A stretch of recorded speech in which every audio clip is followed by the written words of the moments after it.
یہی 27ویں شب تھی، یہی رجب کا مہینہ تھا۔ میرے آقا حضرت ام ہانی رضی اللہ تعالیٰ عنہ کے گھر آرام کر رہے ہیں کہ جبریل امین جو فرشتوں کے سردار ہیں نبی پاک کے دربار میں آتے ہیں، آرام سے جگاؤں کیسے؟ رب کا حکم ہے کہ محبوب کو بلایا جائے، مگر محبوب آرام کر رہے ہیں۔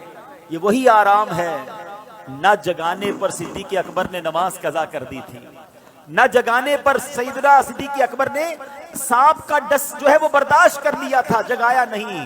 اور مولا علی نے دیکھا کہ عصر کی نماز جاتی ہے تو چلی جائے، آقا کے آرام میں خلل نہ آئے، اب جبریل امین کو جگانا ہے۔ اللہ اکبر، بلاوا رب کی طرف سے ہے۔ تو اعلیٰ حضرت نے گویا قصیدہ معراج میں کہا کہ فرمایا یہی سما تھا کہ پے کے رحمت، خبر یہ لایا کہ چلیے حضرت، ذرا سمجھیے گا بات کو، کیا خبر لایا کہ چلیے حضرت تمہاری خاطر کشادہ ہیں۔ کیا کشادہ ہیں؟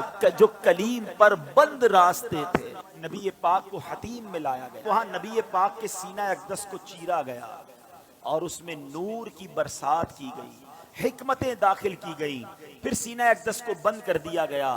آج لوگ کہتے ہیں سائنس نے بڑی ترقی کر لی ہے، اوپن ہارٹ سرجری ہوتی ہے۔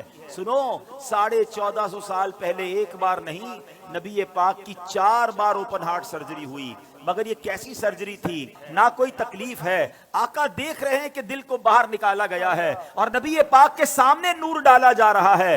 اللہ اکبر، یہ بھی نبی پاک کا معجزہ ہے۔ اور پھر وہ سفر شروع ہوتا ہے۔ اب نبی پاک مکہ پاک سے بیت المقدس جاتے ہیں۔ سبحان اللہ، بیت المقدس کا سفر یہ براق پر کیا جاتا ہے۔ نبی پاک علیہ الصلوۃ والسلام اب پہنچتے ہیں اس جگہ پر جسے ہم بیت المقدس کہتے ہیں۔ بیت المقدس ویسے بھی دیکھنے کی بڑی تمنا ہے، لیکن جب سے یہ پڑھا ہے اور جب پڑھتے ہیں ایک دل میں عجب تمنا جاگ اٹھتی ہے۔ ذرا سوچو تو صحیح کہ کائنات میں ایسی نماز نہ اس سے پہلے ہوئی نہ اس کے بعد ہوگی، جب اس کائنات کے سب سے بہترین افراد یعنی انبیاء کرام کم و بیش 1,24,000 آل ٹوگیدر ونس ٹائم، ایک ہی وقت میں وہ بیت المقدس میں موجود ہیں، صفے تیار ہیں، مؤذن فرشتے ہیں، اقامت دینے والے جبریل امین ہیں۔ اور اب جبریل امین نے عرض کیا حضور اب آپ امامت فرمائیے، امام الانبیاء میرے آقا امامت فرما رہے ہیں۔ سبحان اللہ، سیدی اعلیٰ حضرت امام اہل سنت بڑی پیاری بات لکھتے ہیں، فرماتے کہ وجہ کیا تھی؟ معراج کی رات کی جماعت کیوں جو ہے وہ سجائی گئی، یہ بلایا کیوں گیا سب کو؟ سبحان اللہ، رہتی دنیا کو یہ بتانا تھا۔ اعلیٰ حضرت کہتے ہیں نماز اقصا میں تھا یہی سر، سر کہتے راز کو، یہاں کہتے ظاہر ہونا۔ فرماتے نماز اقصا میں تھا یہی سر، یہی راز تھا کہ ایاں ہو مانائے اول آخر، پتا چل جائے دنیا کو کون اول ہے کون آخر ہے دست بستہ پیچھے حاضر، سارے ہاتھ باندھے کھڑے ہیں، کون؟ جو سلطنت آگے کر گئے تھے۔ اقصا میں سواری جب پہنچی، اقصا میں سواری جب پہنچی، جبریل نے بڑھ کے کہی تکبیر۔ اقصا میں سواری جب پہنچی، جبریل نے بڑھ کے پڑھی تکبیر۔ نبیوں کی امامت اب بڑھ کر سلطان جہاں فرماتے ہیں، اللہ اللہ کہو، اللہ اللہ اللہ اللہ اللہ اللہ کہو، اللہ اللہ۔ اب نماز سے میرے آقا فارغ ہوئے، اب آسمان کے سفر کی تیاری ہے۔ اب سفر آسمان میں وہی براق ہے، وہی بارات ہے، وہی دولہا ہے، وہی باراتی ہیں۔ آن کی آن میں پہلا آسمان آ گیا، اور اللہ کے حبیب کا یہ سفر کتنا فاسٹ ہوا، نبی پاک آگے بڑھتے گئے، اب سدرۃ المنتہا آ گیا۔ اب یہاں جو ساتھی ہے جو ام ہانی کے گھر سے لے کر ساتھ جا رہے ہیں جبریل امین، وہ عرض کرتے ہیں کہ حضور بس اب یہاں سے آگے میں نہیں جا سکوں گا، یہ میری لمٹ ہے، اس سے آگے گیا تو میرے پر جل جائیں گے۔ اللہ اکبر، اب اس کے آگے فقط رب کے حبیب جا رہے ہیں۔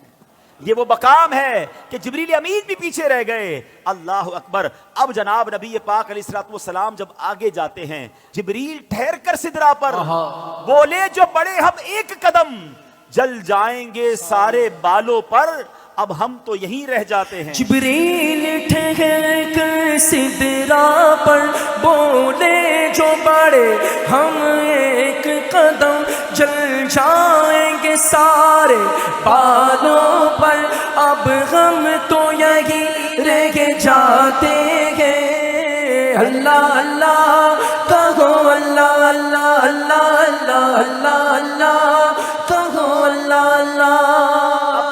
نبی پاک کا جو اگلا سفر ہے نا، اس کے بارے میں کوئی کچھ نہیں بتا سکتا کہ وہاں کیا ہوا، کتنی دیر دیدار ہوا، اللہ نے اپنے حبیب کو کیا دیا، حبیب پاک نے کیا لیا.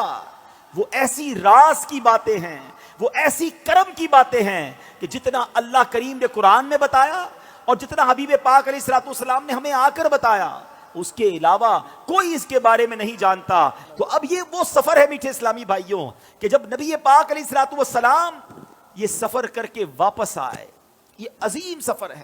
جنت کے طبقات دکھائے، جہنم کے مشاہدات کیے، آل ٹوگیدر جب یہ سفر کر کے نبی پاک واپس آتے ہیں تو آج لوگ کہتے ہیں جناب کہ بڑی سائنس نے ترقی کر لی ہے، بڑا مہینوں کا سفر دنوں میں، دنوں کا سفر منٹوں میں طے ہوتا ہے. لیکن میرے آقا کے اس سفر میں جس میں ہزاروں سال کا یہ ٹریول ہے، علماء کہتے ہیں اگر اس کو لاجیکلی کیلکولیٹ کریں نا تو یہ کئی ہزار سالوں کا سفر بنتا ہے. مگر نبی پاک جب واپس آئے تو جو دروازہ کھولتے وقت کنڈی ہل رہی تھی وہ اب بھی ہل رہی ہے. جو بستر چھوڑ کے میرے آقا گئے وہ بستر اب بھی گرم ہے.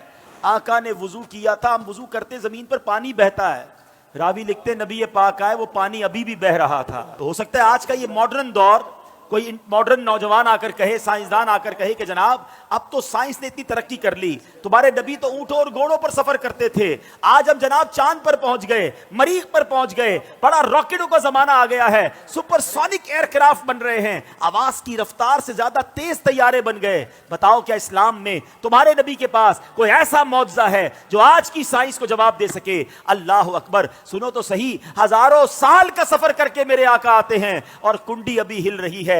گویا ہوا یہ کہ کم وقت میں نہیں بلکہ نبی پاک نے یہ سارا سفر نو ٹائم میں کیا، وقت وہی ٹھہرا ہوا تھا. ماجرا یہ ہے، اب عشق والا جواب سن لو. دراصل بات یہ ہے کہ میرے آقا تو سارے جہان کی جان ہے نا، ہے جب جان چلی گئی تو جہان رک گیا تھا، آقا واپس آئے جہان نے پھر چلنا شروع کر دیا.